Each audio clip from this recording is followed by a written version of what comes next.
positif COVID. Banyak yang positif ya. Baik, bismillahirrahmanirrahim. Assalamualaikum warahmatullahi wabarakatuh. Waalaikumsalam warahmatullahi wabarakatuh. Ya, selamat pagi semuanya. Ya, salam sehat. Waalaikumsalam wabarakatuh. Di rumah mungkin banyak yang sehat. Mudah-mudahan cepat sembuh ya.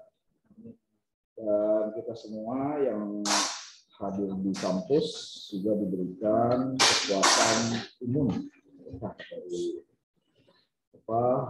tubuhnya, karena saya juga ini meriang-meriang itu karena sudah di booster kemarin, kok malahan jadi tambah itu ya. Sehingga ke satu ke kedua, kalau ke satu kan lapar tuh efeknya makan kalau padang.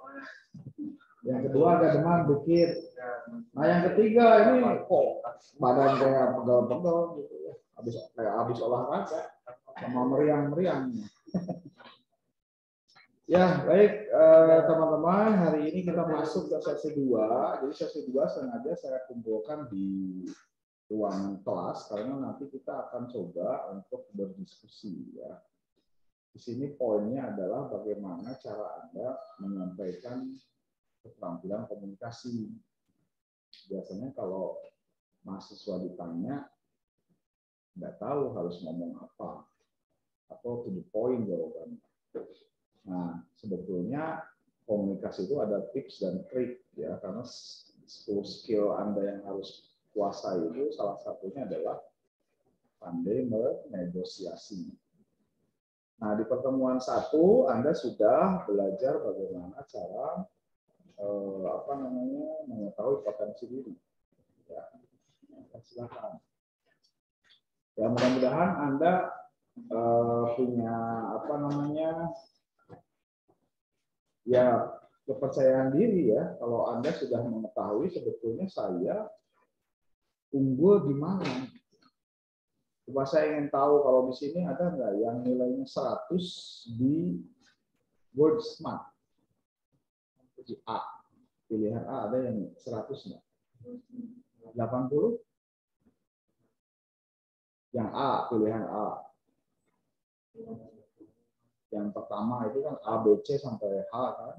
Nah, A-nya ada nggak yang 100? Nggak ada. 80? Nggak ada juga. Kalau di B-nya itu number smart. Ada nggak yang 80 ke atas? Nah, itu. Ya. Jadi kalau nanti nyuruh programming atau apa, hitung-hitungan suruh aja dia. Yang ngajarin ya. Nah, jadi prosentase itu adalah satu gambaran lah buat kita ya. Kita juga jadi lebih tahu kita ini orang yang seimbang otak kiri otak kanan atau ke kanannya atau ke kiri. Jadi jangan sampai Anda merasa tersinggung kalau dibilangin kayak gitu ya. Begini. Yang memang otak kanan saya gitu ya, kanan ini ke kiri, ini seimbang. Baik, hari ini kita akan masuk ke sesi 2. Nah, ini ya. Saya share dulu. Yang di rumah sudah bisa lihat? Bisa, Pak. Ya, Pak. Saya. Nah, yang di sini bisa lihat juga. Nah, ini ditutup aja lah ya. Baik. Yang di rumah suara saya bisa dengar ya? Terdengar, Pak? Ya, baik teman-teman. Bisa, Pak, terdengar. Review dulu sebentar. Jadi di sesi 2 ini sudah dijelaskan ya. Nah, sekarang kan tatap muka nih. Berarti ya 100 menit lah. Ya, 20 menitnya nanti buat diskusi. Nah, ini tetap 4 jam praktikum. Anda mulai minggu ini nanti akan ada tugas. Ya. Tugasnya hanya berlaku seminggu. Nah, minggu depan. Mungkin tugas hanya tugas kelompok. Siapa saja yang baru masuk hari ini ada nggak? Baru masuk hari ini? Ya maksudnya sesi 1 nggak masuk. Nggak ada ya. Oke, berarti Anda sudah tahu informasi mengenai perkuliahan saya. Ya. Nah, review minggu lalu kita sudah berkenalan, penjelasan dalam nilai, analogi kelas, metode proses belajar, tipe mahasiswa dan dosen. Serta Anda sudah mengetahui potensi diri. Ya, mudah-mudahan yang di awal memang saya inginnya memberikan fondasi buat Anda. Ya. Nah, ini tetap tertib ya. Nilai akhir ujian. Mudah-mudahan Anda selalu waspada ya untuk nilai track. Jadi saya pengennya ngasih nilai di sini semua.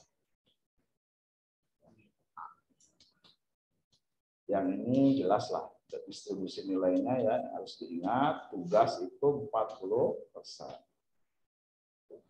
Ujian hanya 50%. Kalau Anda hanya ikut ujian saja nilai 100 dapat cuma 50. Anda hadir dapat bonus 10%. Nah, ini boleh bolos 3 kali. Ini aturan lain dan metode belajarnya active learning, teaching ada dan sudah dibentuk organisasi kelas kan ya. Ketuanya masih sakit, wakilnya ada nggak itu? Nah, kelompok belajar sudah pada tahu? Ya. Di sini ada yang komplit nggak? Kelompok 1 misalkan ada nggak? Kelompok 2? Kemana? Kelompok 2 ada berapa orang? Bu, ketuanya on Pak. Kelompok 4? Kelompok 5? Tidak tahu. Kelompok 6? Cuma 2 orang. Oke, karena masih tersebar, berarti hari ini nanti saya acak saja lah. Jadi Anda boleh lintas kelompok. Ya, yang jelas misalkan ini 2, 3, 4 orang kumpul, 2, 3, 4 kumpul. Ya. Jadi hari ini kita akan belajar diskusi. Ya. Nah, ini yang disebut active learning adalah kalau Anda hanya mendengar, ada kemungkinan lupa. Ya, tetapi kalau Anda melihat, ada kemungkinan dengar. Karena sudah direkam oleh mata.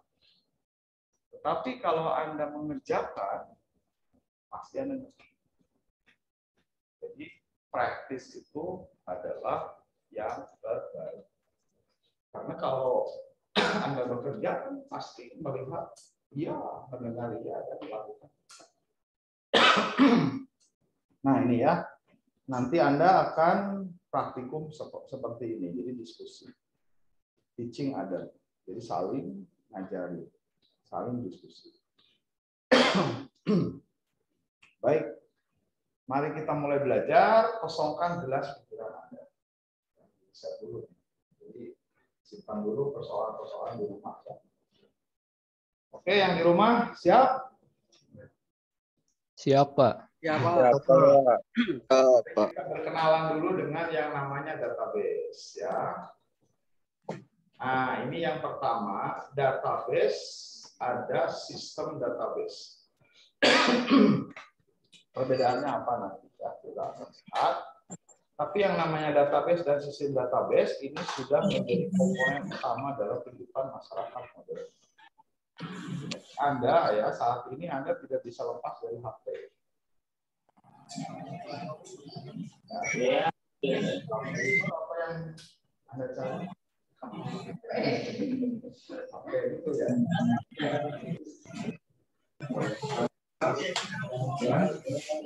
Anda tidak bisa dipisahkan, database juga sama. Nah, sebagai aktivitas manusia secara akan berubah. Kemana? Karena Anda sekarang sudah belajar database, Anda harus berpikir kalau ada pengelolaan atau ada masuk ke sebuah tempat, ini gimana ya database. Contoh kalau masuk ke bank kan orang tinggal nanti nomor rekeningnya berapa. Kok dengan nomor rekening jadi tahu data yang lain? Ya, Anda juga sama. Kalau masuk ke BAK mau nyetak nilai, Anda tinggal ngomongin NPM saja. Kok hanya dengan nomor NPM Anda bisa tahu yang lain. Nah, itu yang disebut nanti ada sebuah kunci. Ya. Nah, jadi Anda reservasi ke hotel, ke tempat wisata, tiket pesawat terbang dan seterusnya, semuanya dilakukan dengan database ya. Anda masuk perpustakaan, supermarket, atau minimarket saja sebetulnya itu ada database. Nah, kalau tadi ada modern, pasti ada tradisional. Ini kalau Anda masih melihat antrian-antrian ini biasanya memang layanan database-nya masih belum optimal. Ya, karena kalau memang Anda daftar tiket kereta api, saya tidak harus antri, bisa disebar di mana. Anda datang tinggal nyetak aja. Ya. Nah, tapi kalau begini ada satu komputer, wah ini nunggu di belakang. Ini Anda print, semuanya berbasis kertas. Apalagi ini ya, ini arsip-arsip. Ini masih disebut tradisional. Memang tidak bisa dilepaskan, kita masih perlu ya, dari data fisik itu masih perlu. Nah, jadi database tradisional tadi akan melihat bahwa informasi itu disimpan dan diakses berupa data teks maupun numeric. Data teks itu apa sih? Tahu nggak? Apa yang disebut data teks? Coba sebentar ya. Yang di rumah bisa lihat papan tulis nggak? Bisa, Pak. Ya. Bisa, Pak. Oke, data teks misalkan gini, saya menuliskan nama sama dengan tanda petik Rudi. Artinya apa ya? Tulisan. Ini ada huruf M, huruf A, huruf M, huruf A. Kalau disatukan jadi nama. Punya makna nggak buat? Artinya apa ya? Identitas atau sebutan untuk orang. Kursi, KURSI. Apa itu? Ya sebuah benda. Coba dulu kalau misalkan nama orang tuh kursi sama kamu kursinya siapa? Boleh-boleh aja ya, kalau sepakatan. Ya karena kita tahu kursi ya ini benda duduk. Ya. Nah, komputer nggak bakalan tahu ini teh sebutan orang, ini teh sebutan namanya. Jadi kalau ini di sini ada yang dari TKJ atau informatika nggak? SMK. Tahu. Belajar database nggak? Ya kan? Ingat ya. Ini namanya variabel. Itu di memori komputer itu hanya kita ngasih sebuah tempat. Ya. Komputer mah nggak bakalan tahu ini apa. Ya. Yang jelas ini adalah data. Jadi namanya kalau misalkan algoritma udah belajar belum? Nah, kan bisa begini kan ya. Nah, seperti itu kan. Sebuah teks itu adalah data huruf. Ya, atau data angka yang tidak akan dihitung. Contoh, di sini ada NIK nomor induk karyawan. Misalkan 2019 09 0028.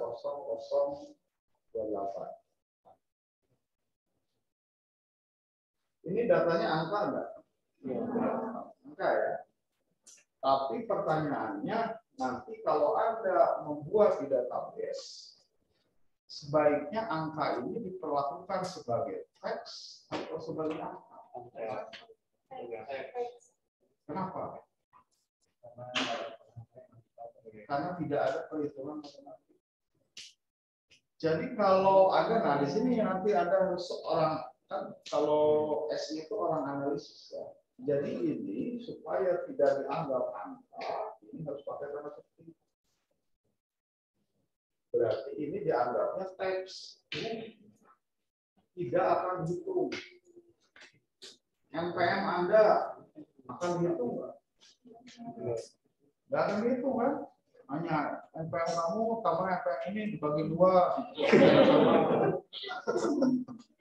Ya nggak bakalan kecuali duit. Ya, itu numerik. Jadi Anda harus tahu ya, hampir semua informasi datanya teks atau numerik. Kalau numerik itu data angka yang akan dihitung. Kalau teks data berupa huruf atau angka yang tidak akan dihitung. Ya. Nah, ada ini di Excel ya. Ada nomor. Ini nomor itu huruf atau angka? Angka. Ya angka, karena ini bisa ditambah ya. Ke bawah kan, kopi jadi 1 tambah 1 jadi 2, 2 tambah 1 3.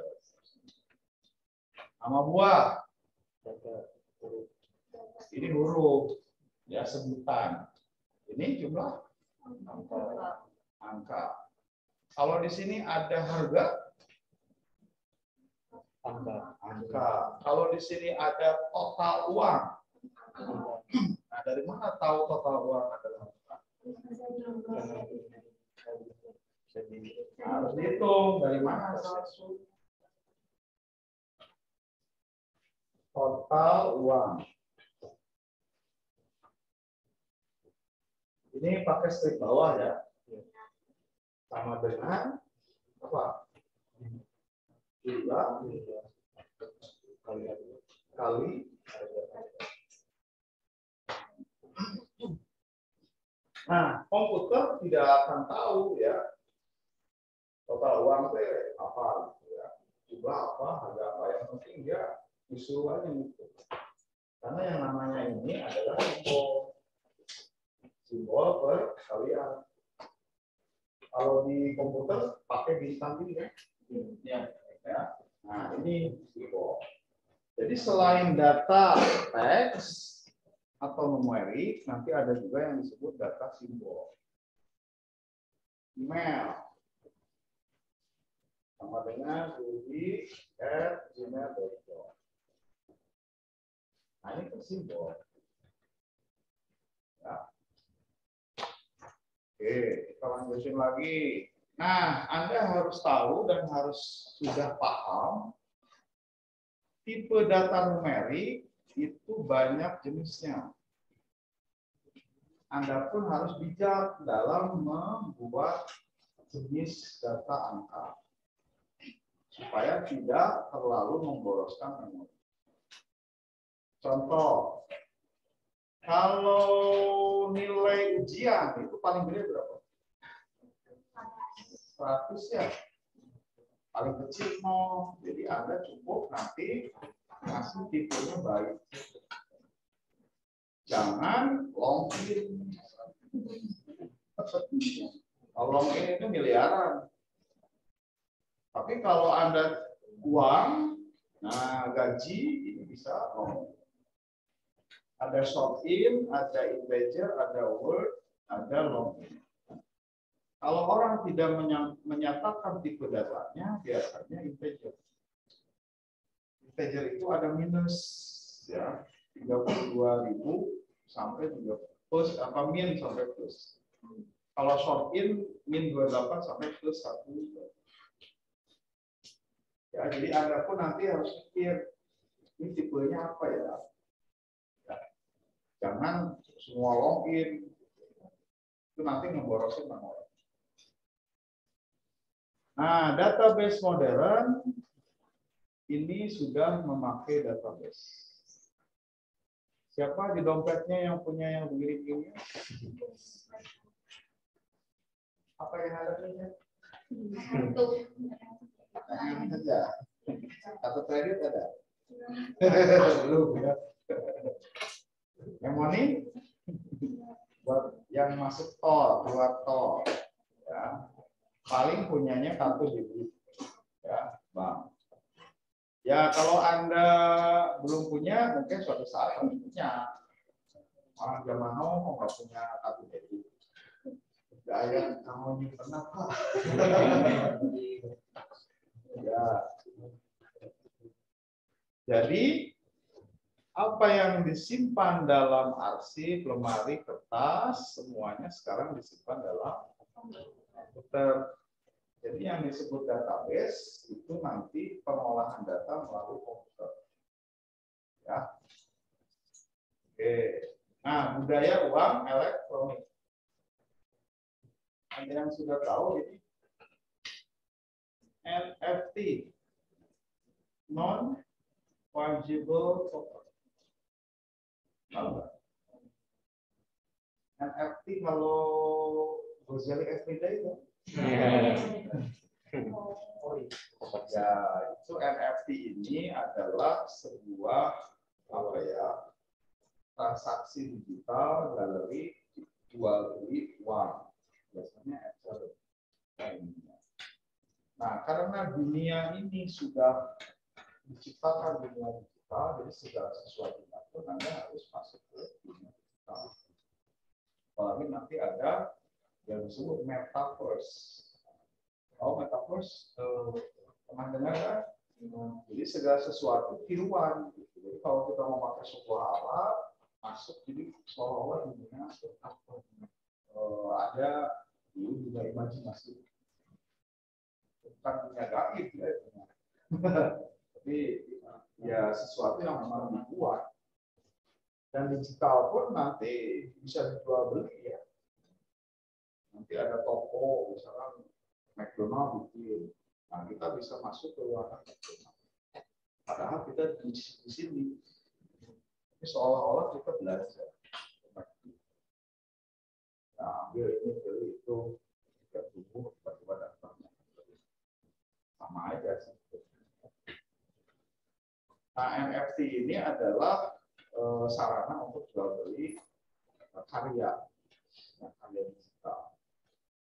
Ya Gozali bisa 12M pendapatannya, pun karena dibantu oleh Seth Arnold. Oh, Seth Arnold, ya, yang apa suka di MasterChef itu ya, dia membantu iseng-iseng beli. Orangnya lucu ya. Jadi foto tanpa ekspresi dan itu sudah 2 tahun. Udah poet ke foto, tarik udah foto, lagi, tapi konsisten. Nah setelah itu ya karena masuk komunitas kan orang lain jadi tahu dan dulu ya cuma awalnya sih hanya berapa ya 10.000. Foto dia dijual 10.000. Ya, sekarang bisa jadi 2 juta. Yang belinya itu 2 juta kali 2 itu 2 miliar. Nah, kalau Anda ingin punya digital, ya uang digital, ya tetap Anda harus beli dulu pakai uang asli. Jadi itu dikonversi. Pernah nggak Anda pakai link aja? Ya akan beli, ya 100.000 atau di Gojek, GoPay, apa Shopee. Nah, tetap ya orang mah perlu beli dari uang bank kita kan. Nah, itu jadi konversi angka yang udah punya. Ya. Oke, kenapa budaya ini muncul? Ini terkait dengan revolusi data. Jadi data itu adalah revolusi. Nah, mari kita tadi kalau udah mengenal database itu apa, nah sekarang kita mengerti database itu apa. Ya. Database atau disebut basis data, bahasa Indonesia-nya basis data, bahasa Inggrisnya database. Anda konsisten aja mau pakai yang mana. Kalau misalkan basis data ya semua basis data. Kalau database. Nah, istilah basis data itu sebetulnya merupakan lemari arsip. Jadi kalau Anda punya lemari dan untuk menyimpan data Anda ya basis data, map aja itu basis data. Atau untuk menyimpan ini buku telepon, lemari. Nah, Anda nggak tahu kan lemari pakaian itu ya basis data itu kalau menyimpan pakaian. Biasanya paling bawah itu yang berat-berat kan. Tangan digeser apa gitu. Tangannya yang sedang kaos, yang di atas yang punya underwear, dan mana? Tapi ada nggak di sini yang KW? Tempatnya adalah sebuah tempat. Ya KW jadi nanti di pas mau berangkat kerja susah cari kaos kaki di mana? Oh ya kaki. Nah, itu kamar pecah itu anak saya gitu. Susah ya. Wah, baju olahraga di mana? Kacau ya. Atau basis data itu merupakan ya basis itu kan markas atau gudang atau tempat bersarang tempat berkumpul. Ini anak-anak HIMSI biasanya berbasecamp di mana? Nah, itu sudah database. Ya, jadi kumpulan himpunan mahasiswa sisi informasi. Nanti sebelahnya ada nanti berarti basecamp untuk jadi database kelas mahasiswa informatika nanti DKV ya DKV. Nah, jadi istilah basis data itu mudahnya seperti ini. Nah, sekarang kalau tadi berbicara tentang data dan ada juga yang disebut informasi. Saya sekarang ingin tanya. Nanti sambil ngecek juga bagaimana Anda cara menjawab.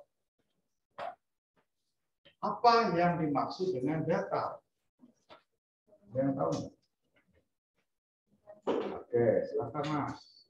Data itu fakta real yang belum diolah. Oke. Nah, itu jawabannya 2 poin. Ya, coba nanti Anda biasakan. Menurut pendapat saya, yang dimaksud dengan data adalah. Nah, makanya kemarin kalau Anda lihat di jawaban kesan kuliah pertama, kalau jawabannya hanya satu kata, satu kalimat itu kan subjek, prediksi, objek, saya kasih nilai 85.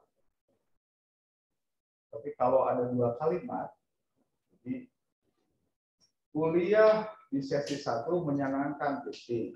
Untuk kendala belum ada. Terima kasih. Nah, itu sahabat dulu. Ada juga yang bercerita dulu. Saya merasakan bahwa titik, titik 85. Ya, jadi sekarang untuk komunikasi itu diupayakan satu paragraf. Satu paragrafnya minimal 3 kalimat. Ya, coba Anda ulangi. Menurut pendapat saya yang dimaksud dengan data adalah itu satu kalimat. Baru kau bilang. Menurut pendapat saya, data merupakan fakta real yang belum diolah. Terima kasih. Ya. Sudah. Ada lagi yang lain?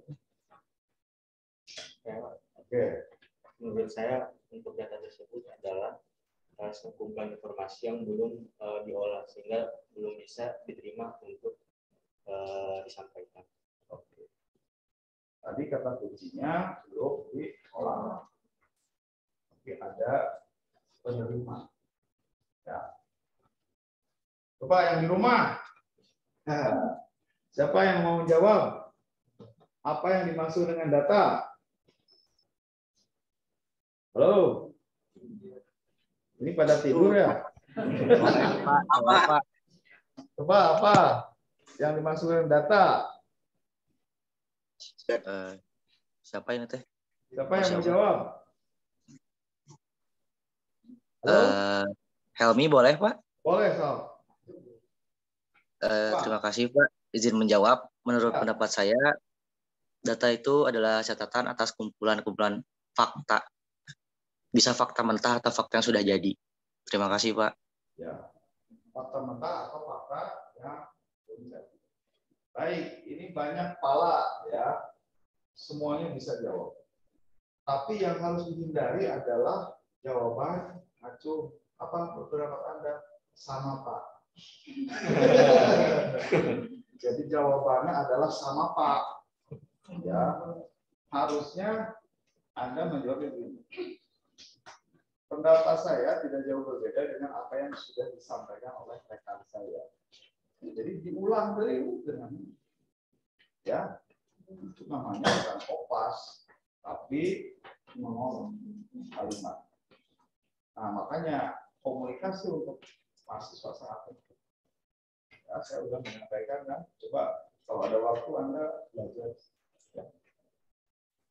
Oke, sekarang kita lihat data adalah fakta. Fakta itu kenyataan. Merupakan sesuatu. Sesuatu itu something, belum tahu apa. Yang menyangkut barang. Kalau barang itu benda kan ya. Kejadian. Kalau kejadian itu sebuah peristiwa. Aktivitas kegiatan orang dan transaksi yang telah tercatat tuh harus dicatat, diklasifikasikan, dipilah-pilah dan disimpan. Data itu disimpan, hanya belum memiliki makna. Contoh barang apa? Ya ini yang ada di sini barang. Ini laptop, video, terus proyektor, AC, lampu, semuanya ada. Itu adalah data. Kejadian sakit, COVID, banjir, ya, longsor. Kalau aktivitas apa? Kerja, kuliah, kerja kelompok, nobar, mabar, acara, itu semuanya aktivitas. Nah ini transaksi apa? Ya transaksi itu sebuah kegiatan yang bisa tukar-menukar. Contoh ada belanja itu transaksi. Jadi nanti akan ada istilah data transaksi. Ya. Namun belum memiliki makna. Kursi, udah. Ya, kursi naon. Coba kursi ini harganya berapa? Misalkan. Nah, itu baru sudah ada maknanya ya. Contohnya, ya kalau barang manusia, dosen, masuk pelanggan itu adalah data. Buku, meja, dan seterusnya. Nah, data ini kan dicatat dan diklasifikasikan. Ini boleh berbentuk angka, huruf, teks, simbol, gambar, atau suara. Anak zaman now jangan percaya begitu saja kalau melihat sebuah foto atau video. Itu mungkin bisa di-editing. Saya tegaskan, saya berminat menjadi presiden 3 periode. Saat itu sebuah manipulasi data. TikTok ramai. Ya. Langsung saling banting. Padahal aslinya tidak seperti itu. Ya, tapi ini manipulasi suara. Manipulasi gambar gampang banget. Yang ada di foto sendirian, saya iseng-iseng. Foto lagi si cowok ini satu. Jadi pacaran. Ya. Oke, kalau angka, huruf, teks, simbol itu gampang dimanipulasi. Jadi semuanya harus hati-hati ya. Bijaknya adalah Anda selalu cek dan cek.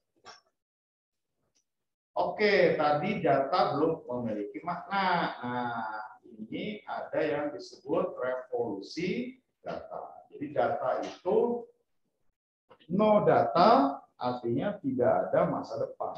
Kalau Anda tidak memiliki data, tidak ada masa depan. Little data, data yang kecil ini sosial media, kampanye, email, site analysis dan lain. Ada juga yang disebut big. Nah, ini profesi sistem informasi itu nanti data analytical, big data, ahli big data itu harus profesi Anda. Masih belum banyak yang expert di bidang. Pemicunya apa? Ya tentu saja adalah revolusi 4.0. 1, 2, 3, 4. Ini berapa tahun?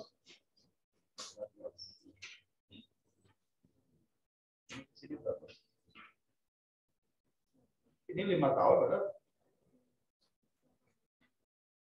17, 84, 18, 70.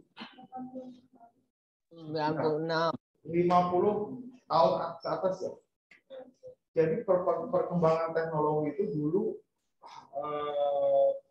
hampir mendekati 100 tahun baru ada teknologi baru. Ini ke sini? Ya sama ya, kurang lebih 50 tahun di atas. Nah ini zaman now sekarang. 2020 keluar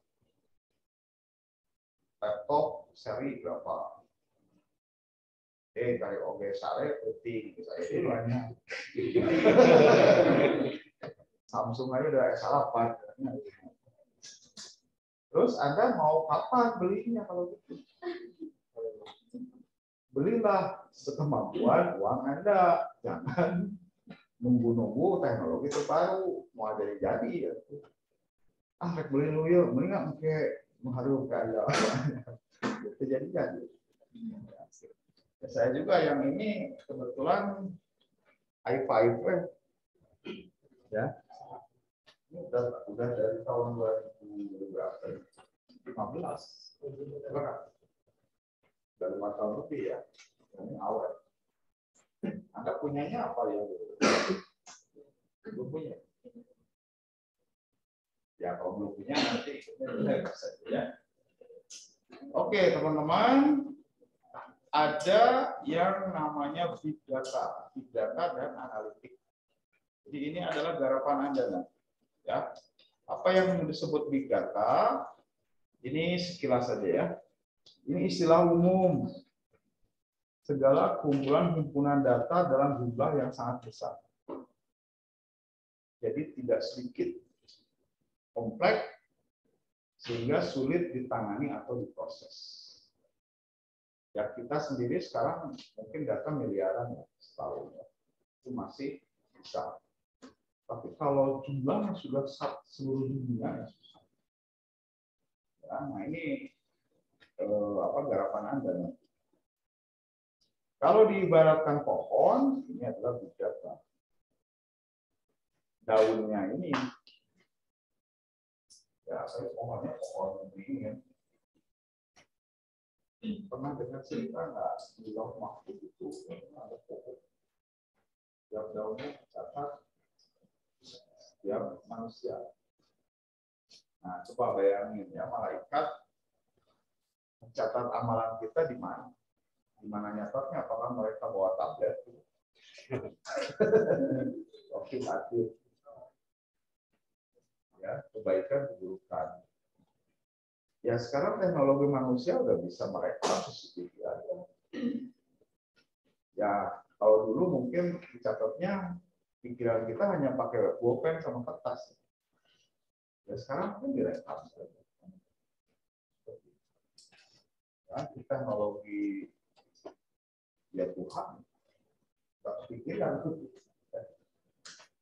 Nah. Ini tradisional, pendekatan tradisional itu dari bisnis ke IT, tapi kalau big data, pendekatan big data, IT ke bisnis. Nah ini ada karakteristiknya. Jadi volumenya sangat besar. Kemudian softwarenya atau servernya banyak, gitu ya. Kemudian memanagenya sulit juga ya. Nah, ada analitika dan prediktif. Jadi sekarang itu dengan data yang banyak, Anda bisa mengolah untuk menjadikan sesuatu. Nah, ada statistik. Jadi nanti gimana cara mengolah data melalui tools yang ada. Big data everywhere. Jadi semua data sekarang ada di mana? Bisa di web data, e-commerce,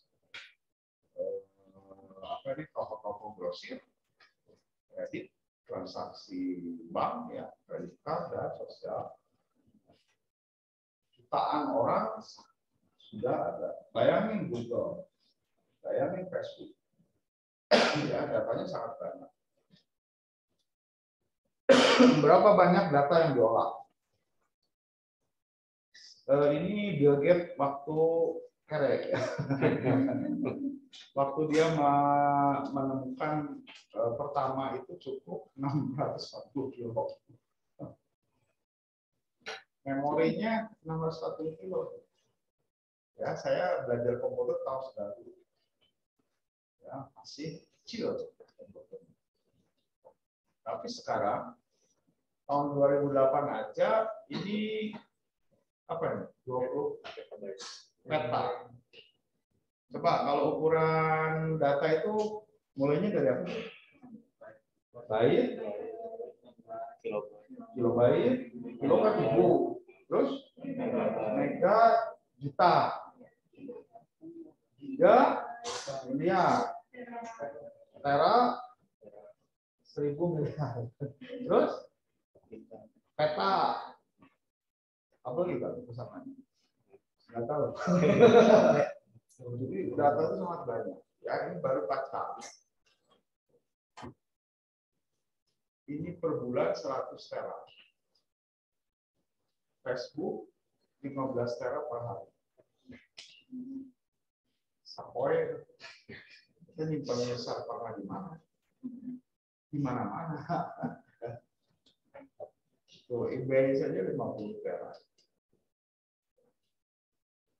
Ini apa namanya, ya, perusahaan-perusahaan lain ya. Udah gila tuh mulai di Indonesia. Pengolahan data servernya. Ya, jadi luar biasa kantornya Google. Ya mungkin servernya itu disimpannya sebagai lapangan sepak bola. Dan itu tidak satu. Oke. Kemudian ini adalah para vendor untuk pengelolaan big data. Banyak banget. Ini nanti salah satunya Anda di sini yang pakai. Ya. Nah, materi lengkap akan dipelajari dalam mata kuliah tersendiri nanti. Untuk mahasiswa informasi ada belajar juga dengan data analis. Ya. Oke, teman-teman, sekarang kembali ke pertanyaan. Kalau data adalah fakta yang sesuatu ya, yang tapi sudah diolah dari penggunaan. Sekarang apa yang disebut dengan informasi? Menurut pendapat saya, informasi merupakan kumpulan data yang sudah diolah dan dapat disebarkan menjadi sebuah informasi yang bermanfaat. Ya, informasi yang sudah diolah dan bermanfaat. Ada terigu, ada gula, ada telur. Itu adalah data. Dibikinlah di dapur oleh kopi. Jadilah kue bolu. Nah, kue bolu itulah yang disebut informasi. Paham ya? Oke, jadi informasi adalah data yang telah dikelola dalam bentuk tertentu. Bentuknya bisa apa saja. Kalau angka mungkin grafik, ya, mungkin total rekapitulasi. Untuk memberikan makna atau arti bagi penerimanya. Tapi tidak semua informasi berarti punya makna dong bagi penerima. Contohnya begini, saya akan memberikan sebuah informasi kepada Anda. Mahasiswa sekalian, harga minyak goreng di Pasar Ciroyom sekarang curah itu adalah 15.000 per liter. Itu informasi. Ya. Yang kedua, mahasiswa sekalian, harap siap-siap minggu depan kita akan melakukan tes quiz untuk basis data. Nah, menurut Anda informasi itu yang mana? Dari dua informasi.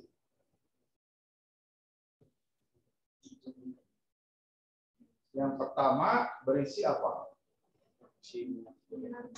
Harga minyak goreng curah di Pasar Ciroyom. Terus informasi kedua, pelaksanaan kegiatan kuis untuk mata kuliah basis data. Nah, menurut Anda yang mana yang disebut informasi? Dua-duanya? Nah, coba baca.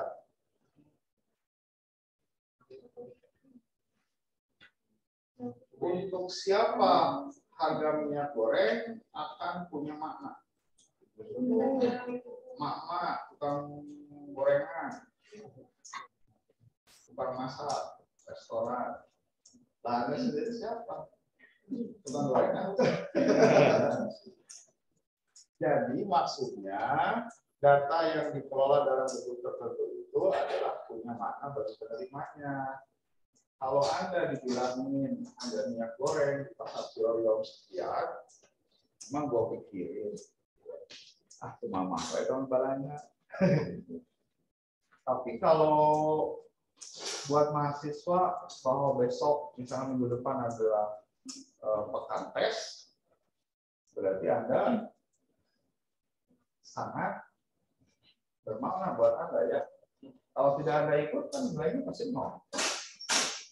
Tapi coba saya sampaikan kepada pedagang gorengan, Pak, minggu payung teh mahasiswa pada ujian tes. Emang nggak? Gitu ya? Oke, ini contoh lagi. Ada angka yang diolah di Bursa Efek Indonesia. Kemudian ada daftar nilai ujian yang bisa Anda lihat di sebuah sisi informasi. Menurut Anda informasi yang mana? Nilai ujian. Itu daftar nilai ujian. Kalau ini, yes, dia akan punya mana bagi para investor, bagi para pialang. Jadi sekali lagi data itu harus informasi adalah yang punya makna buat penerima. Terus kalau tidak punya makna apa artinya dong? Yaitu hanya sebuah berita saja. Ya, referensi. Ya siapa tahu Anda hanya ini aja mengamati. Karena fenomenanya antri minyak goreng di mana-mana kan. Ya fenomena saja. Karena kalau ibu-ibu di rumah pasti berburu minyak goreng. Oke, sebelum ke sini ada pertanyaan nggak? Jelas, remang-remang atau gelap? Masih gelap. Ya minimal remang-remang. Anda sudah tahu apa yang disebut database, kemudian data, big data, import, ya. Oke, sekarang mari kita lihat lebih jauh lagi ada yang namanya hierarki. Hierarki itu tingkatan. Kalau di organisasi, hierarki paling atas apa? Ya, dewan pengurus ya. Terus ke bawahnya Wah, bawahnya divisi, bawahnya sub, bawahnya anggota. Nah, gitu ya. Data pun ternyata punya. Ya. Harus ini lah. Kelihatan nggak yang di rumah? Lihat. Enggak sih Pak kalau di papan tulis mah. Ada yang disebut bit. Bit itu apa tadi? Binary digit. Saya kalau ini dari bawah ke atas ya. Kalau saya dari atas ke bawah. Apa-apa. Bit itu binary digit angka 0 dan 1. Ya enggak? Komputer mah taunya hanya ada angka 0 dan 1. 2. Kumpulan bit disebut byte. Nah, byte itu maksudnya begini. Kalau komputer diberitahu bahwa ada bentuk ini, si komputer tidak akan melihat bentuknya, tapi akan melihat kode. Kode A besar itu 65. A kecil itu 97. Angka 0 adalah 48. Angka 1 49 dan seterusnya ya. Saya hanya menghafalkan ya. Nah, oleh komputer si 65 itu bentuknya 8 bit. Itu 1 0 0 0 0 0 0 1, 2, 3, 4, 5, 6, 7. Ini 2 pangkat 0, 2 pangkat 1 sampai 2 pangkat 7 ya. Udah belajar kok? Kita TI ya. Kalau nggak salah. Aslinya apa udah lupa? Nah, jadi si komputer hanya mengingat tahu bahwa itu huruf A. Ya mikirnya buat kita mah susahnya. Tapi komputer masuk. Ya. Ini 97 sama, tinggal dilihat saja. Nah, sini pasti nampak ini jadi 65. 2 pangkat 0 kan 1. Ya. Nah, si byte ini dikumpulin. Jadi field. Istilah field itu nanti ada banyak, ada yang disebut variabel, ada yang disebut kolom. Nah, gabungan field, misalkan huruf A digabung dengan huruf A. Jadi dibaca orang jadi AA. Punya mana buat Anda? Si AA. Ya, pasti ada AA ya, AA5, AA5. Ini punya makna enggak? Huruf N, huruf A, huruf M, huruf A. Nama buat kita punya makna itu adalah sebutan orang. Ya, tapi di komputer oleh kita ini adalah penampung data di memori untuk jenis orang. Ya, yang disebut field. Jadi field itu apa saja? Di Anda ada nggak sebuah field? Pasti ada ya. Ya nama Anda field. Terus field itu digabung jadi record. Record itu satu baris data. Satu baris field. Contohnya apa yang selalu Anda bawa? Record. Dompet Anda punya apa? KTP. KTP itu pasti paling atasnya ada NIK, nama, alamat, terus. Nah itu satu record. Kalau saya kumpulkan KTP Anda dalam kelas ini jadilah sebuah file. Jadi file adalah kumpulan record-record yang sejenis. Ya, contoh kita punya tabel dosen. Tabel dosen pasti ada nomor, ada nama dosen, kan? Ya ada kodenya dosen, boleh, ya. Alamat dan seterusnya. Kemudian di sini ada tabel mahasiswa. Ini ada nomor, ada NPM, ada nama, dan seterusnya. Nah, inilah yang disebut ini file mahasiswa, ini file dosen. Ya, ada juga mungkin nanti file FRS, file daftar nilai, dan seterusnya. Nah, file-file inilah yang disebut sebagai kumpulan file. Disebut database. Jadi database kalau ditanya sekarang jawabannya apa?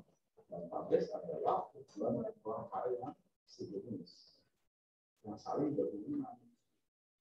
Kalau tidak berhubungan ya bukan database. Ya, coba kita lihat dulu. Nah ini hierarkinya ya. Karakter itu sama dengan ini.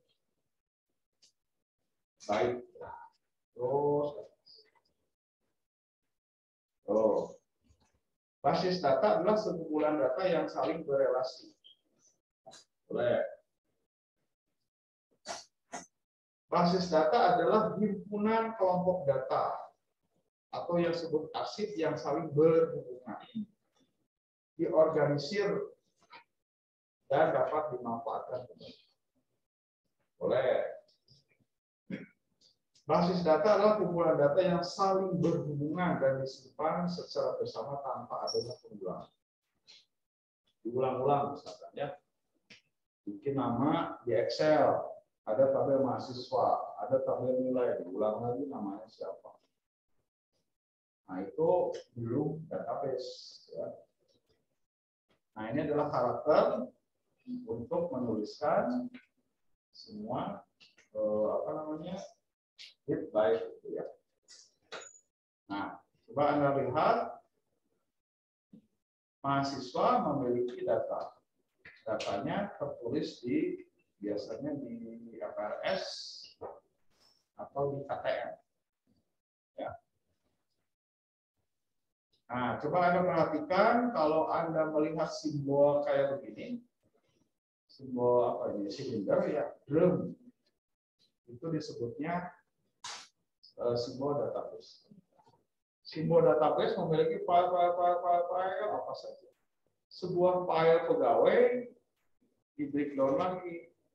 Ada baris, ikon di sini, ada kolom. Paham nggak? Jadi database adalah sekumpulan data yang saling berhubungan. Kalau tidak berhubungan, bukan database. Ya, hanya sebuah arsip saja. Nah, jadi basis data adalah kumpulan file, tabel, arsip yang saling berhubungan dan disimpan dalam media penyimpanan elektronik. Nah, basis data yang kita olah ini adalah yang disimpan dalam komputer. Dulu pernah belajar apa yang di SMK nih? Pakai apa pengolahan database? MySQL. Nah, MySQL itu sebuah tools yang merupakan sistem database. Ya, nanti kita akan belajar. Yang dari SMA ada berapa orang? Mungkin baru dengar ya. Mau MySQL. MySQL tahunya susu sudah lihat. Ya nanti jangan khawatir ya, ada akan belajar dari nol. Oke, tapi minimal tahu dulu ini ya. Nah, tidak semua bentuk penyimpanan data elektronik disebut basis data karena yang diutamakan adalah pengaturan, pemilahan, mengelompokkan atau mengorganisasi. Jadi kalau Anda tidak bilang hanya masih terpisah-pisah, Anda misalnya bikin di Excel data dosen satu file, data mahasiswa satu file, data dia satu file, itu bukan database. Kalau database mah harus tahu. Misalkan mau cari nilai sekian, otomatis ada. Nah, seperti ini ya. Jadi kalau di lemari arsip ada file-file, nah simbolnya seperti ini. Ya ini map, simbol map. Atau ini ada hard disk, komputer. Ini adalah proses ya, file. Nah, mari kita diskusi ya, supaya Anda lebih banyak berinteraksi. Silakan setiap kelompok saling berkoordinasi. Sudah. Nah, ini aja lah. Ini saya hitung berapa dulu nih? 1, 2, 3, 4, 5, 6, 7, 8, 9, 10, 11, 12, 13, 14, 15, 16, 17, 18, 19, 20, 21, 22, 23, 24, 25. Berarti 5 kelompok aja ya. 5. Silakan semuanya bangkit berdiri, kemudian bikin lingkaran yang jangan terlalu rapat. 5. Stop, nggak apa-apa, balikin aja ke sini. Kita akan bermain kafe.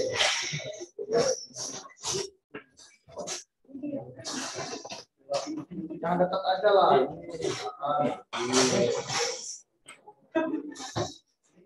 Yang di rumah, Anda silakan ini apa namanya?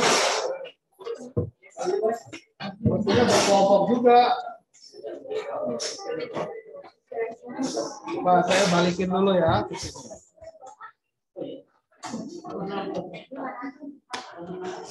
Bisa lihat nggak aktivitas teman-teman? Bisa, Pak. Bisa. Bisa ya? Bisa, Pak. Oke. Nah, ini akan berdiskusi. Jadi kalau yang di rumah diskusinya virtual. Jangan terlalu rapat. Ini ngomongnya.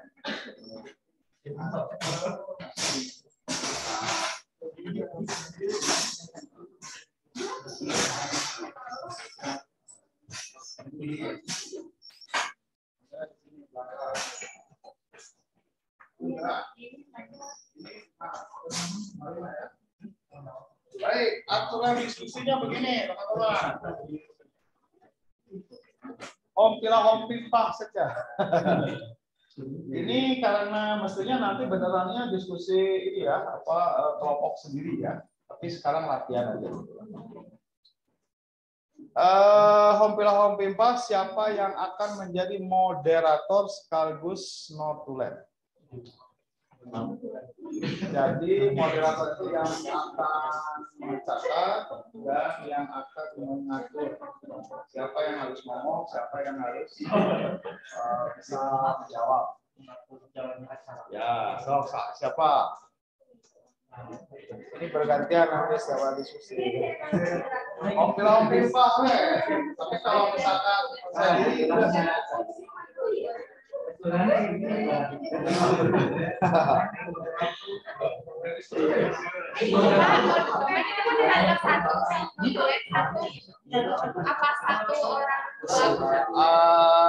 tunjuk menjadi moderator sekaligus notulen berarti. Atau gini, coba ada pertanyaan. Ini mau 2 orang saja, 1 moderator, 1 notulen. Tergantung kelompok aja. Tergantung kelompok.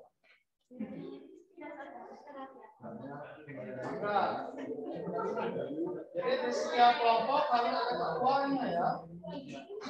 Kan udah dipilih nomor 1 itu ketua, yang akhirnya adalah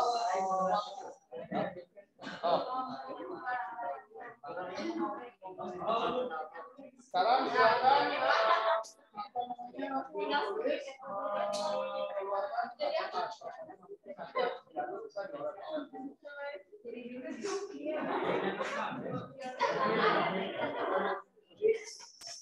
nah, di setiap diskusi ditanya nanti menurut kamu naon gitu aja tuh. Oke, semua udah siap ya? Ya. Ini kasusnya nih. Bahan diskusinya. Ini ada sebuah kejadian. Kejadian itu pasti data ya. Seseorang akan membeli obat. berdasarkan resep dokter. Ya, seseorang itu datang ke sebuah apotek atau toko obat. Kita paham? Nah, dari sini nanti harus dianalisis ya. Setelah sampai di apotek, seseorang itu alias pembeli menyerahkan resep dokter ke petugas apotek. Ya enggak? Coba bisa dibayangkan enggak kalau Anda disuruh beli obat di apotek, ya. Nah, Anda boleh menganalisis lebih jauh. Itu obat buat siapa? Ya, buat yang lagi sakit. Bisa bapak, ibu, dan seterusnya. Petugas apotek menyerahkan ke bagian stok obat. Kan dicek dulu kan. Kalau misalkan kata apotek, oh obat ini mah kosong bu. Jadi kita, kemana deh-nya? Makanya tos tebih. Biasanya si petugas suka ngasih tahu ada juga merek lain tapi isinya sama. Mau nggak? Gitu. Ya. Kalau misalkan oke, setelah itu baru kan kita tukangkan ya ke bagian stok obat di belakang. Cari-cari kan obat. Ada yang diracik lah. Ya. Petugas bagian stok obat melakukan pengecekan stok obat. Apabila terdapat obat yang diinginkan, maka stok obat dicatat. Betul enggak? Kalau misalkan ada Panadol 10, dibeli 2, 3, 1 di entry 8. Jadi kelihatan. Ya. Petugas apotek melakukan perhitungan biaya obat dan membuat faktur penjualan. Sabaraheun 150.000. Ya. Tapi ada juga berapa, Pak? 1 jutaan. Wah, obat 1 juta. Biasa teh setengahnya, oh biasa. Nah, separapatnya boleh. Ya, 250. Kemudian terakhir pembeli melakukan pembayaran dan menerima obat serta bukti pembayaran faktur. Tentu saja kalau uangnya lebih pasti ada sisanya. Nah, ini bisa sampai 7, 8, 9, 10 dan seterusnya ya, tapi saya batasi dulu sampai 6 aja aktivitas. Karena yang nomor 7 setelah uang dimasukkan nanti dicatat oleh bagian kas. Bikin laporan. Rekap. Obat mana yang laku.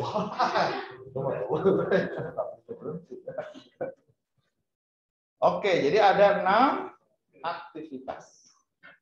Ini kebayang dulu nggak aktivitas ini? Bayang ya. Nah, sekarang tugas setiap kelompok adalah yang pertama. Pelajari dan analisis apakah pada kasus tersebut kegiatan aktivis di apotek itu ada nggak yang disebut data?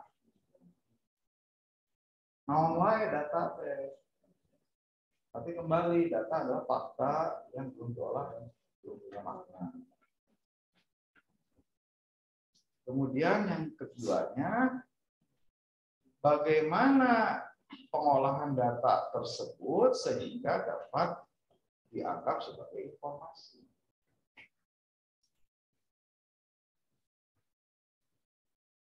Ada nggak? Kan menurut Anda, pertama pembeli. Saya mau pembeli data. Cuma diolahnya supaya data itu si pembeli itu jadi sesuatu yang bermakna. Ya. Menurut saya mah resep dokter itu data. Ya, gimana mengolah resep menjadi supaya disebut informasi? Ada enggak? Yang ketiga, apabila data tersebut dibuat hierarki seperti ini,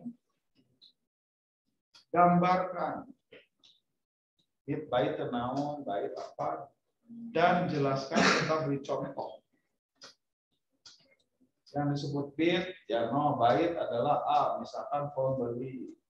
Pil, pembeli itu pasti ada nick, ada nama, alamat, nomor HP, dan seterusnya. Tugas hari ini Anda cukup nomor 1 dan 2 saja.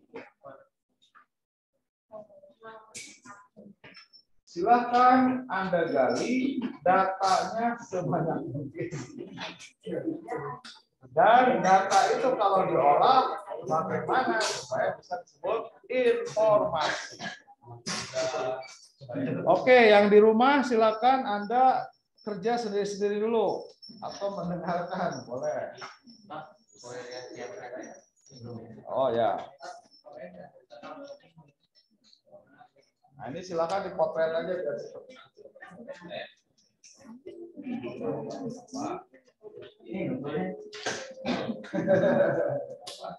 Oh, akhirnya tanya, tanya naon data.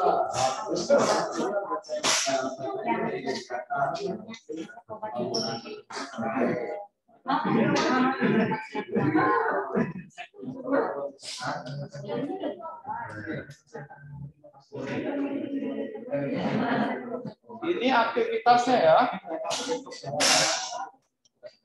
Kalau mau mah di sini nomor 1 kira-kira ada nggak yang disebut data? Nomor 2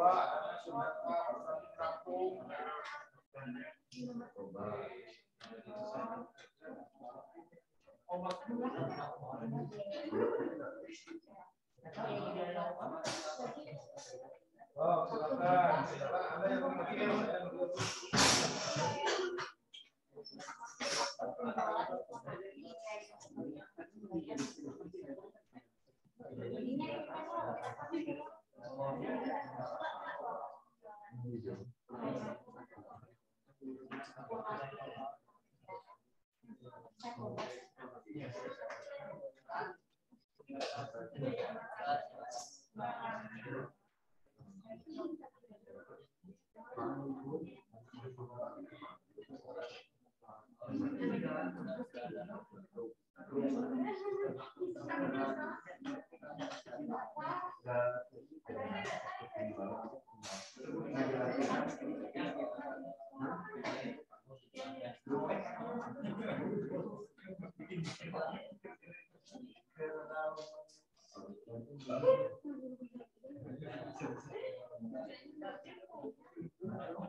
Baik teman-teman, ini ya, setelah bahannya ini berarti Anda pelajari apakah kasus tersebut terdapat suatu data.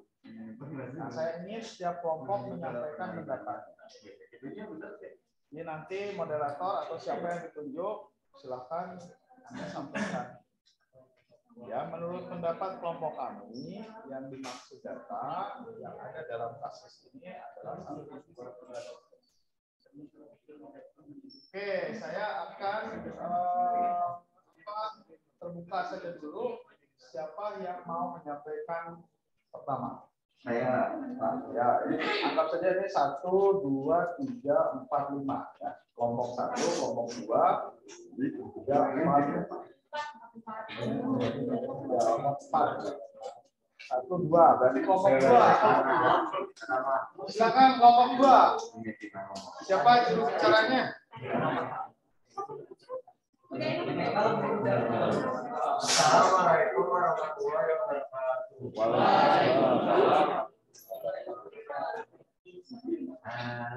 Sebelumnya saya mau pendapatan. Ya, saya dari kelompok 2, ini saya mewakili pendapat kelompok kami. Jadi dari aktivitas yang tadi itu ada beberapa data. Ya. Yang pertama resep dokter, yang kedua obat, yang ketiga stok obat, yang keempat biayanya, terus truk atau faktur penjualannya, terus ada pembayaran sama bukti pembayaran. Nah, bagaimana sih cara mengolah data tersebut agar menjadi informasi? Nah, gitu. Jadi tadi ada 7 data. Ya. Nah, tadi disebutkan. Terus yang nomor 2-nya bagaimana cara mengolahnya? Jadi yang setelah tadi kami diskusikan, yang pertama seperti datanya obat. Bagaimana cara mengolahnya? Seperti membuat kalimat agar menuju ke penerimanya. Contohnya seperti Dito sedang sakit, setelah pulang dari rumah sakit atau diperiksa, dia diberi resep dokter. Jadi data resep dokter itu menjadi sebuah kalimat atau informasi penerimanya untuk siapa? Untuk orang tua Dito. Gitu. Contohnya gitu. Terus yang kedua, misalnya obat. Jadi dibuat sebuah informasi. Orang tua Dito membeli obat paracetamol contohnya ke apotek berdasarkan resep dokter yang Dito terima. Ya. Informasi yang pertama tadi merupakan resep, yang kedua jumlah obatnya. Obat, yang ketiganya itu stok obatnya. Seperti contoh, petugas apotek mau ngecek stok obat di apotek tersebut, ternyata masih ada. Jadi informasi tersebut itu siapa? Untuk orang tua Dito yang membeli, membeli obat. Jadi masih ada atau tidak? Dan langsung aja kesimpulannya karena ya, belum semua beres, jadi kesimpulannya itu bagaimana cara kita membuat informasi itu gimana kita sama Pak. Keluarin aja dulu, keluarin. Jadi apa ya, membuat data tersebutnya jadi bermanfaat bagi penerima, jadi bermakna gitu intinya. Jadi bukan hanya datanya saja, jadi setelah dijadikan informasi, jadi bermakna bagi penerimanya. Dari kelompok kami secara pribadi, mohon maaf bila ada salah-salah. Yuk kasih tepuk tangan dulu. Ini saya tidak akan mempermasalahkan benar atau salahnya, ya, tapi keberanian dulu untuk menyampaikan pendapat. Ya. Oke, kelompok 2. Selanjutnya kelompok berapa? Kelompok 4 terus 5. Ya. 4 dulu. Ya. Silakan, kelompok 4. Ya. Waalaikumsalam. Saya moderator dari kelompok 4. Ya. Jadi saya akan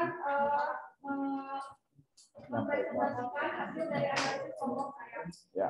Yang pertama itu mempelajari apakah pada kasus tersebut terdapat suatu data. Ya. Menurut kelompok kami, di sini terdapat 5 data. Yang pertama ada data dari pembeli obat.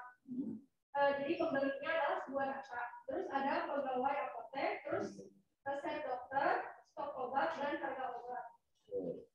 Untuk proses pengolahan data tersebut, yaitu seperti yang tadi, kan sudah ada yang 6 tadi. Jadi pembeli menyerahkan resep obat kepada apoteker, lalu apoteker menyerahkan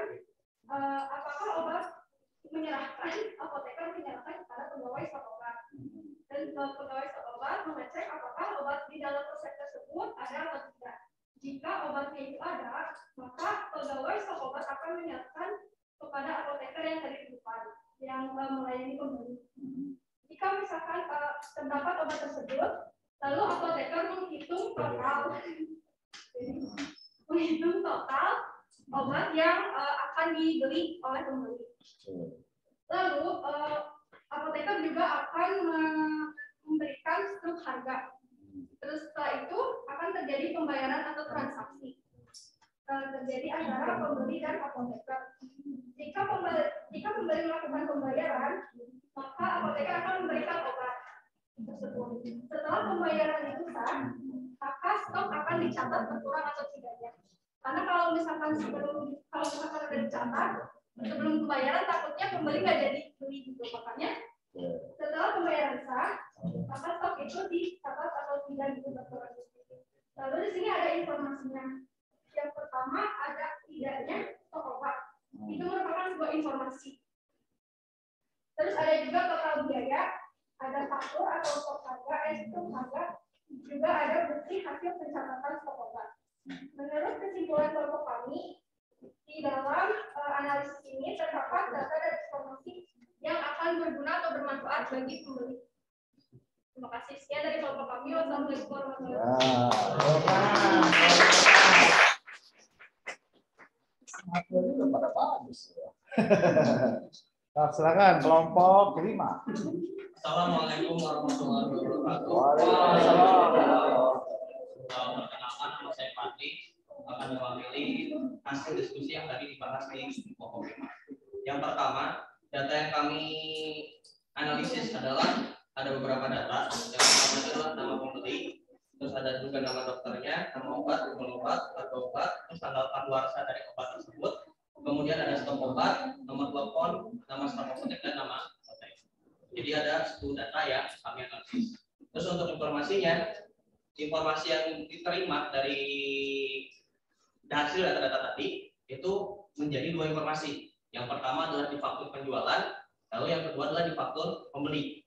Adapun di faktur penjualan, informasi yang didapat adalah yang pertama nama obat yang dibeli, terus jumlah obat yang dibeli, terus total dari harga obat yang dibeli, yang diambil dari harga obat tersebut dikalikan dengan jumlah obat yang dibeli. Seperti itu. Lalu ada juga sisa stok dari obat tersebut yang diambil dari yang tadi, bahwa total stok tadi, stok obat tersebut dikurangi dengan apa yang dibeli. Jadi nanti menghasilkan total stok, sisa stok. Nah, sisa stok ini kalau memang berkurang, kalau sudah habis ya nanti bisa ada pembelian ulang seperti itu. Lalu yang kedua adalah di faktor pembelian.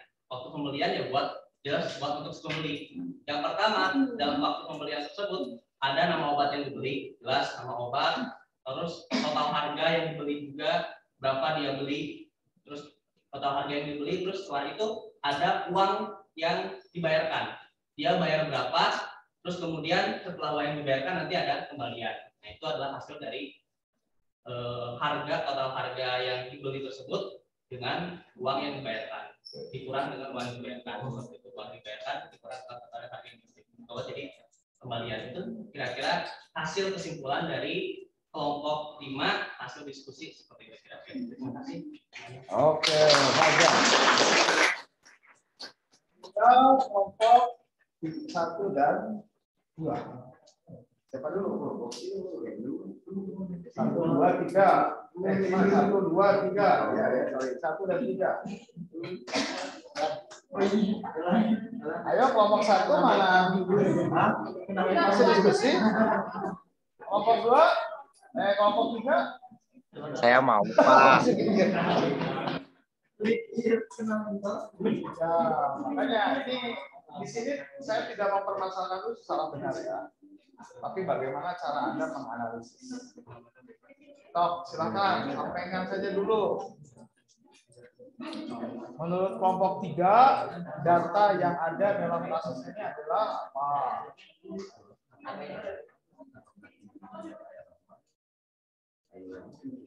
Ayo, kelompok 1.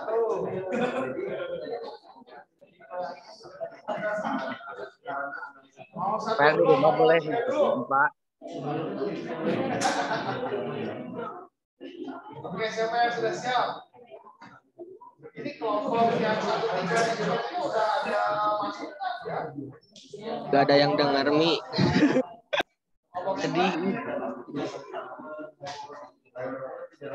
Ayo. Kelompok 3. 1, 2, 3, 4, 5. Netot. Ya, sudah. Coba kelompok 1, siap nggak? 1, 2, 3, 4, 5. Masa netot lagi? Oh, enggak. Ya, udah. Kelompok 1, silakan. Assalamualaikum Waalaikumsalam.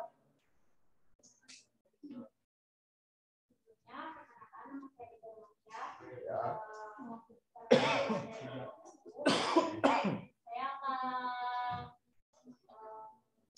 menyampaikan solusi dari kami tentang data yang ada di kasus tersebut. Ada 1 apa, berapa, 2 apa. Ada 4. Yang ke-1 itu ada data obat, yang kedua data vaskuler, yang ketiga data tugas, keempat data obat, harga obat ada 5. Nah, kemudian di dalam kasus tersebut ada informasi. Yang pertama dari faktur pembayaran, faktur penjualan. Faktur penjualan itu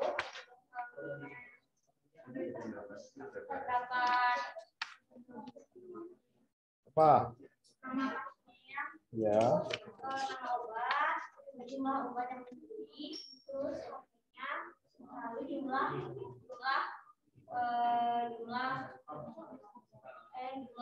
obatnya, harga obatnya, jumlah harga obatnya. Nah, faktur penjualan itu berguna untuk bermanfaat bagi pembeli juga pihak apotek. Nah, kemudian untuk pembayaran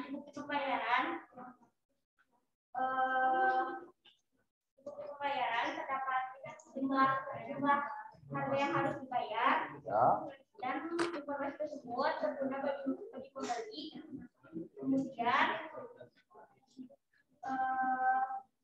obat. Informasi ini berguna untuk petugas apotek agar bisa melihat berkurangnya stok obat. Gitu. Ya, Kesimpulannya, di kasus tersebut terdapat data dan informasi, dan informasi tersebut hanya berguna untuk pembeli, tapi juga berguna untuk Ya. 1. Wassalamualaikum. Ya.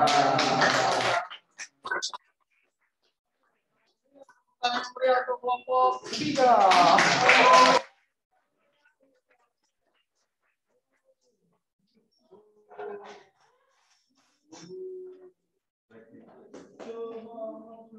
Assalamualaikum warahmatullahi wabarakatuh. Waalaikumsalam. Nama saya Nurman Aziz, perwakilan dari kelompok 3.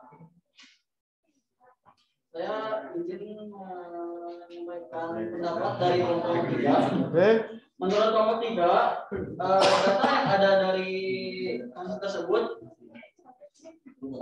balik lagi ke arti pengertian data. Data adalah fakta yang berupa kejadian, aktivitas, transaksi yang masih belum memiliki makna. Menurut saya data-data yang ada dari kasus tadi adalah 1 pembeli, 2 membeli, 3 obat, 4-nya datang, 5-nya petugas, 6 menyerahkan, 7 stok obat, 8 pengecekan, 9 dicatat, 10 perhitungan, 11 biaya obat, 12 membuat, 13 faktor penjualan, 14 pembayaran, 15 menerima. Berarti dari kasus tadi menurut kelompok kami ada 15 data. Dari informasi ada bukti pembayaran dan resep dokter. Dalam contoh seperti ini. Misalkan saya yang menjadi pembeli. Saya sebelum menemui apotek, saya tentunya periksa terlebih dulu apa penyakit saya.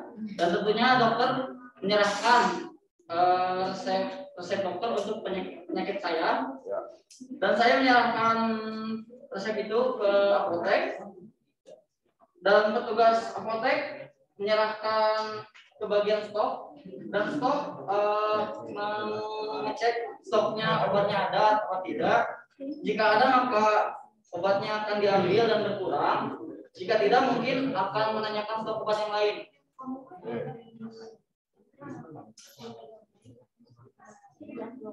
Petugas apotek setelah itu melakukan perhitungan biaya obat dan membuat faktur penjualan. Faktur penjualan itu untuk informasi buat kita untuk melakukan pembayaran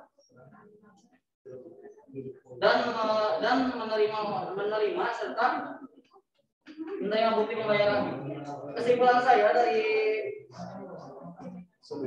kasus tersebut, semua data dan informasi di sini berguna bagi penerima atau yang menerimanya, dan semua data bisa diolah menjadi informasi. Terima kasih. Oke, baik teman-teman yang di rumah mungkin bisa mendengar juga ya. Jadi teman-teman apapun yang Anda sampaikan ini sebagai latihan ya. Tadi kelompok 3 sudah mengarah ke analisis berdasarkan definisi dulu. Jadi yang nomor 1 ini sebaiknya Anda mengerti lagi apa yang dimaksud dengan data. Data adalah sesuatu ya, baik itu kejadian, barang atau apapun. Nah, lihat kategori barang yang ada di apotek apa saja.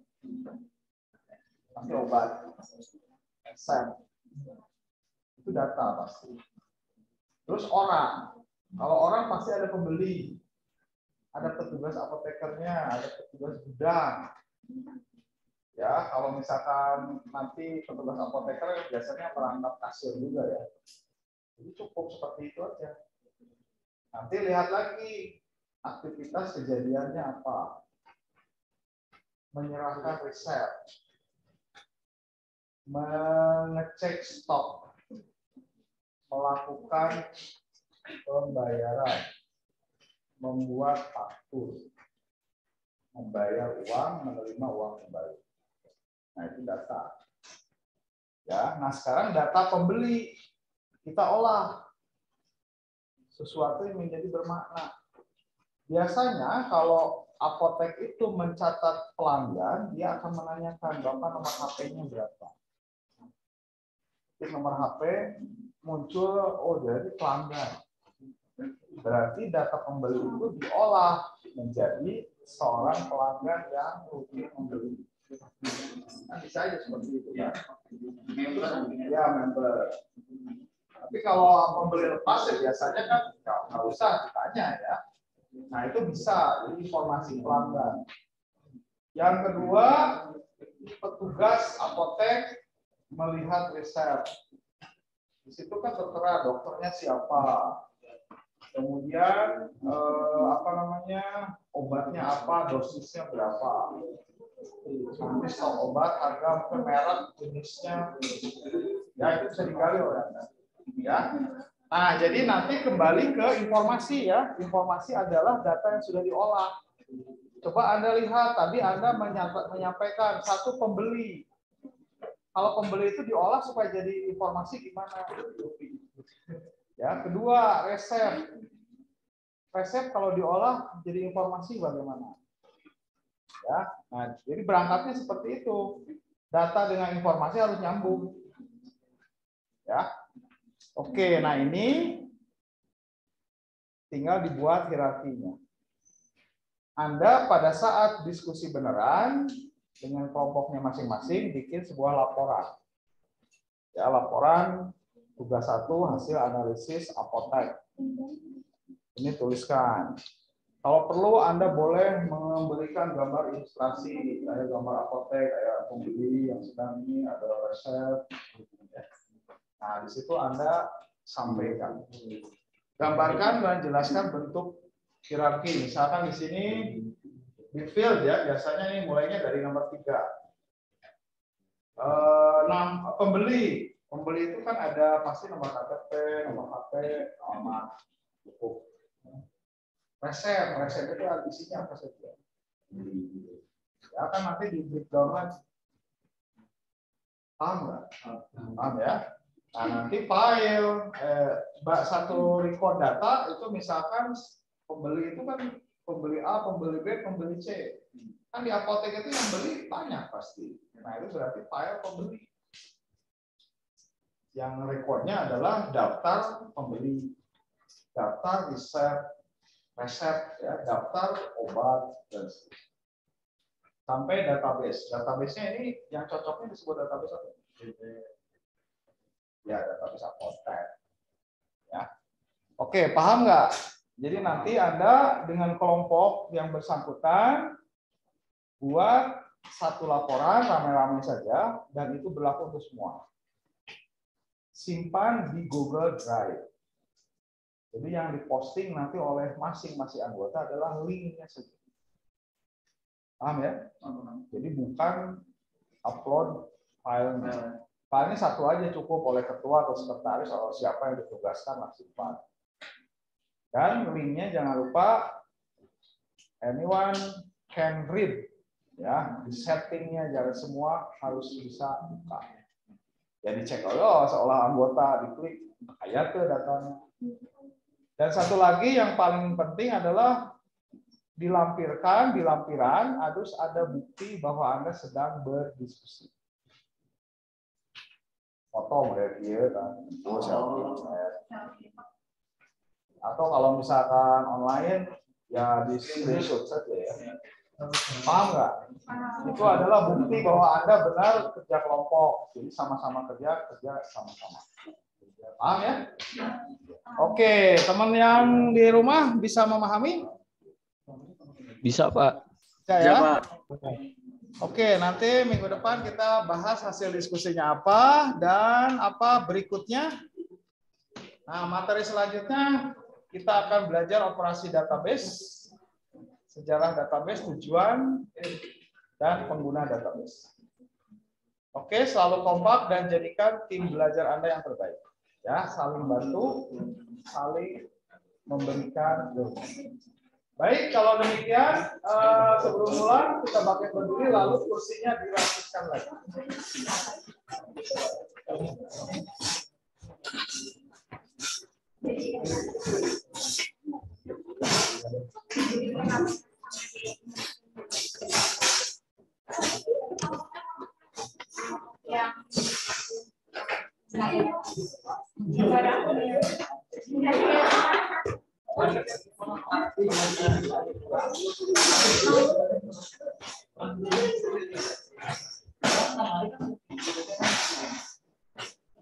Ya, tolong yang di rumah bisa on-cam dulu. Ya, ini yang kita agak selfie dulu sebentar ya. Oke, gini. Yang tadi Anda sih udah di foto. Yang di rumah jempol aja. Ya, jempol ya. Oke, 1, 2, 3. Trims. Baik teman-teman sekalian, terima kasih atas kehadirannya. Mudah-mudahan ini membawa manfaat untuk Anda. Ya. Dan jangan lupa nanti posting hanya 1 minggu. Jadi minggu depan batasannya jam 8 pagi itu sudah lock. Jadi bagi Anda yang memang telat, terlambat, tidak ada alasan apapun, ya itu nanti masuknya ke tugas terlambat. Ya. Oke, ada pertanyaan dulu nggak? Cukup jelas? Baik, kalau sudah cukup jelas, mari kita ucapkan alhamdulillah sama-sama. Alhamdulillahirabbil alamin. Waalaikumsalam.